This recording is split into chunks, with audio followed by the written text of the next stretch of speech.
Hey, this is Sean with Par Life, and today I get to bring you LakeRidge Golf Course in Reno, Nevada. It opened up in 1969, and ever since that day it's been known for hole number 15, which you hit 140 feet above an island green that sits on top of Lake Stanley.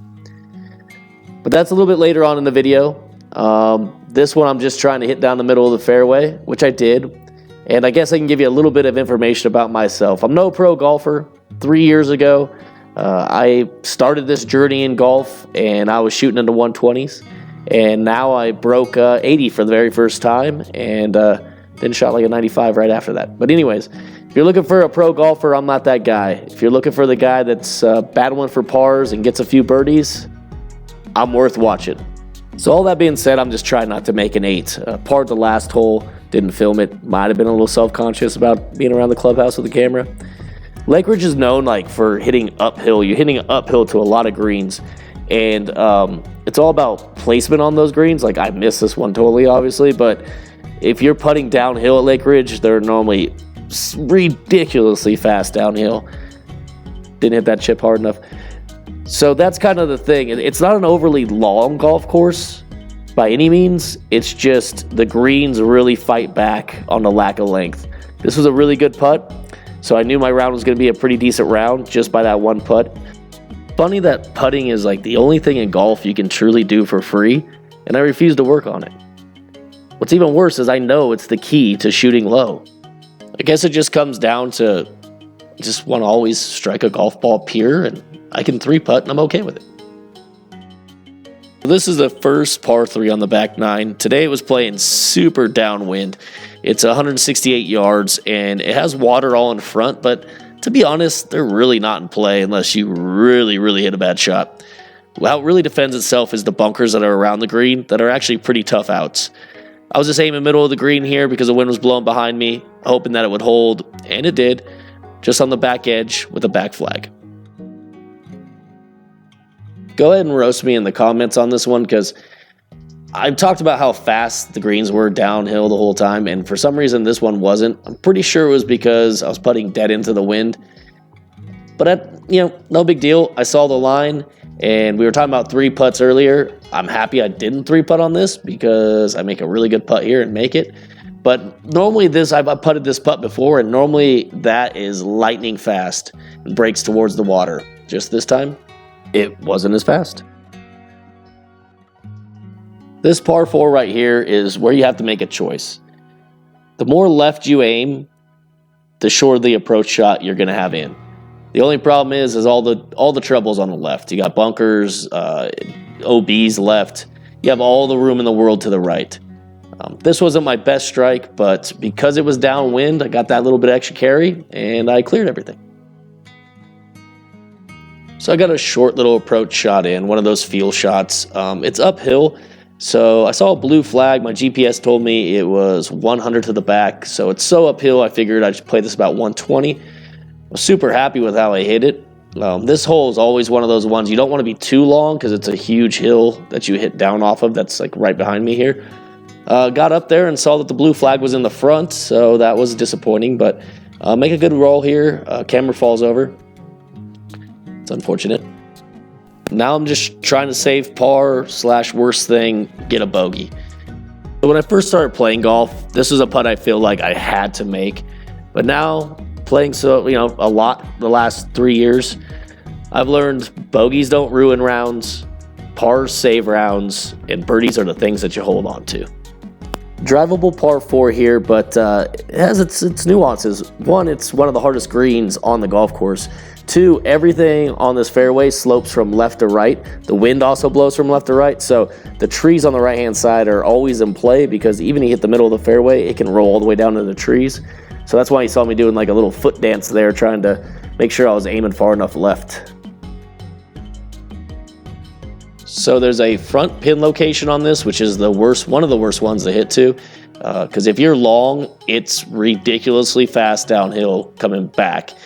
If you miss this flag to the right, it literally will roll you'll have like a 60-foot putt. So I actually hit a really good chip here, great chip, and left me a downhill putt, and watch how fast this thing is. I literally just breathe on this, and it never stops rolling. At a normal pace, that thing will, I've seen people, they degreen it and it rolls all the way back to the fairway. And let me clarify, when I say people, I mean me.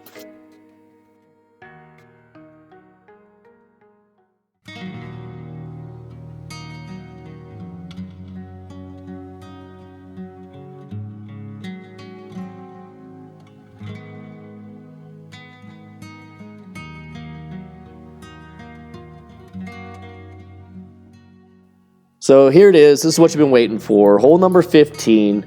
Like I was saying earlier, 144 feet above Lake Stanley. That's Lake Stanley right out in front of you. Hitting down to an island green.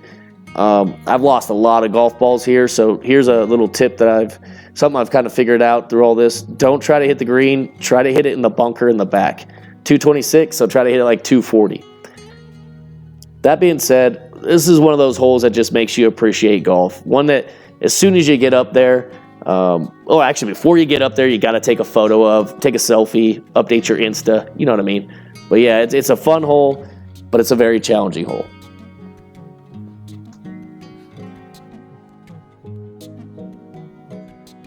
Another great thing about 15 is it's not just a beautiful view from the top. We get down to the island green, it's just as beautiful. There's always wildlife running around down there. It's also just as challenging once you get on the green. A lot of subtle breaks. This one breaks a lot. If you see after I put it here, actually almost make it. Walk away with a par here.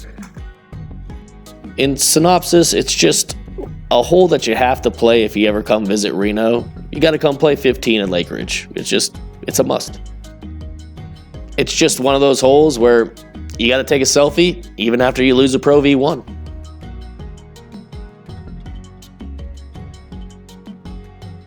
So if you've made it this far, I appreciate you greatly.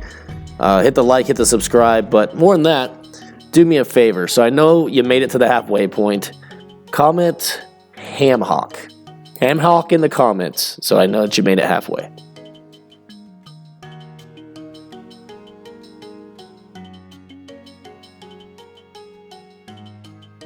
Hole 16 is just one of those holes that always treats me well, and today it didn't disappoint. Just watch, you'll see. I've literally hit houses and bounced out in the fairway, hit trees, been out in the fairway. This hole always, it ends with normally a par for me. It's just one of those ones you get a happy feeling about as soon as you show up. Dogleg left, 368, hitting to an elevated green, normal LakeRidge layout. This approach shot here is what I like to call a tin cup moment. And if you don't know the movie Tin Cup, this won't make any sense. But if you do, this will make sense. As soon as I clipped this ball, I felt it in my loins. Like, it went through my body. I felt it in the happy spot.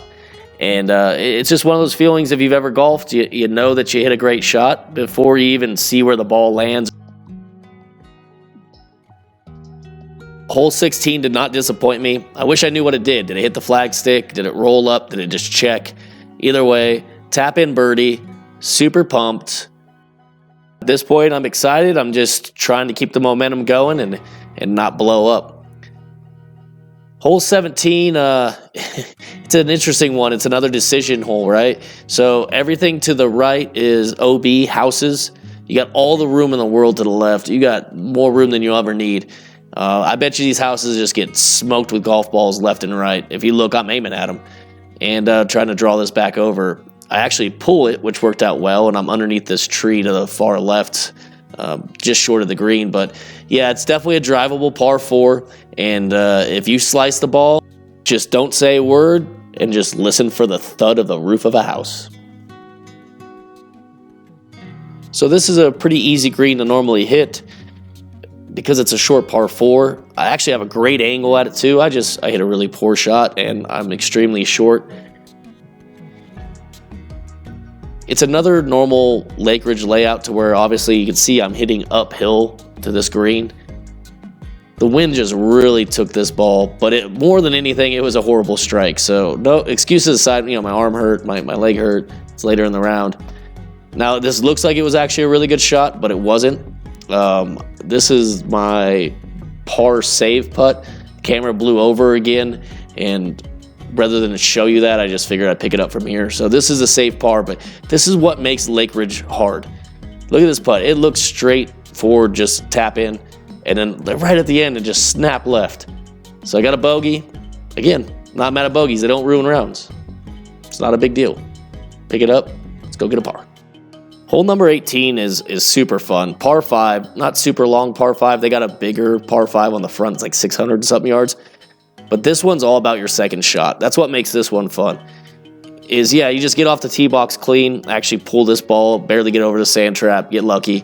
But it doesn't really matter because as long as you have a shot, it's all about your second shot on this hole, and it'll make sense here very shortly.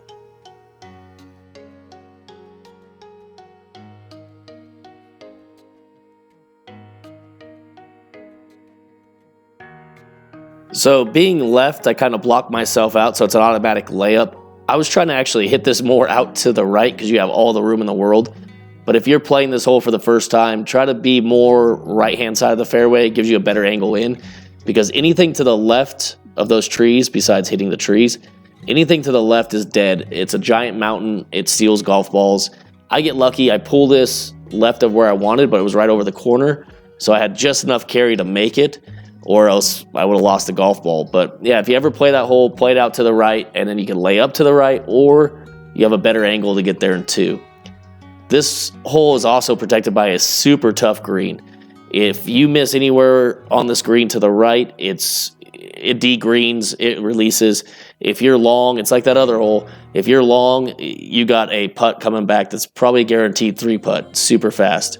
So even though I'm not on the green, I was actually really excited that I landed where I did.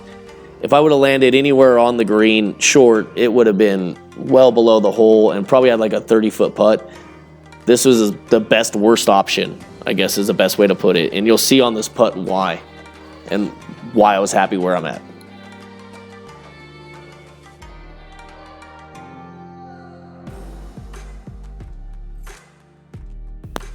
That putt there is the epitome of LakeRidge. It's not an overly long golf course. It's a beautiful golf course, but it'll punish you when you get around the greens. Thank you everybody that's made it all the way to the end of this video. Like, subscribe, share. I appreciate anybody that takes any time out of their day to watch me whack a golf ball around a golf course. And so I know you made it to the very end. Comment Farfanugan, and I know you made it to the end. And the two people that made it to the end last time, I know who you are, and I appreciate you. Have a par life.